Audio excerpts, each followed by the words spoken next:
kasih sahabat Wildan. Selanjutnya mungkin perkenalkan, nama saya Adi Iswandi, NPM 19424220. Baik, pada kesempatan ini saya akan menjelaskan mengenai financial plan.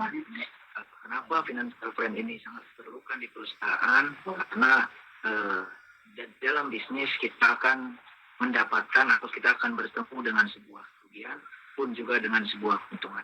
Oleh karenanya, financial plan ini begitu diperlukan di dalam bisnis agar rotasi finansial atau perputaran keuangan ini tetap terjaga dan terdata dengan baik. Mungkin di dalam financial plan ada beberapa komponen yang ingin saya bahas. Pertama adalah assumption atau masa penggunaan aset. Di dalam masa penggunaan aset ini kami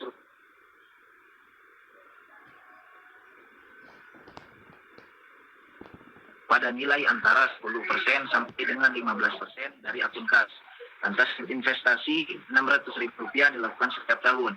Terus bisnis yang melibatkan kewajiban terhadap bank dan pembelian bahan baku dapat dilakukan secara kredit atau tunai dan sebagainya. Mungkin selanjutnya adalah setelah masa penggunaan aset, maka kita akan mencoba untuk menganalisis laba rugi. Kenapa analisis terhadap kerugian itu diperlukan? Karena tadi yang saya katakan bahwa di dalam bisnis kita akan tidak selalu mendapatkan keuntungan, pun juga kita akan mendapatkan kerugian. Maka dalam analisis laba rugi ini diperlukan untuk agar kita tahu bahwa hal apa yang mendasar atas kerugian di perusahaan kita.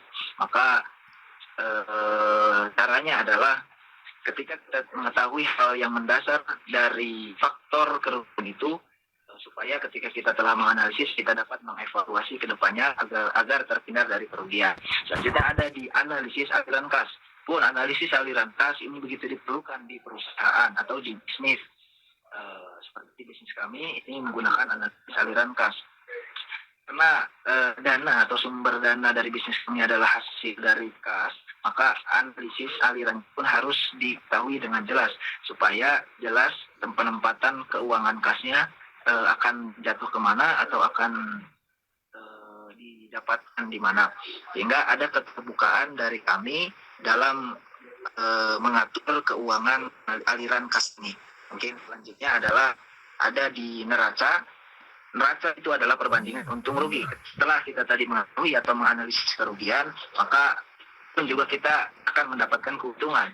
Oleh sebab itu neraca atau perbandingan antara kerugian dan keuntungan ini begitu diperlukan agar kita dapat mengetahui hal apa yang mendasar dari kerugian tersebut, pun hal apa juga yang mendasar dari keuntungan tersebut. Setelah kita ketahui, maka kedepannya kita dapat secara jelas mengevaluasi hasil kerugian itu apa, dan kita akan menjaga agar tidak melakukan hal tersebut lagi. Pun keuntungannya seperti apa, juga kita akan menjaga kualitas dari keuntungan tersebut.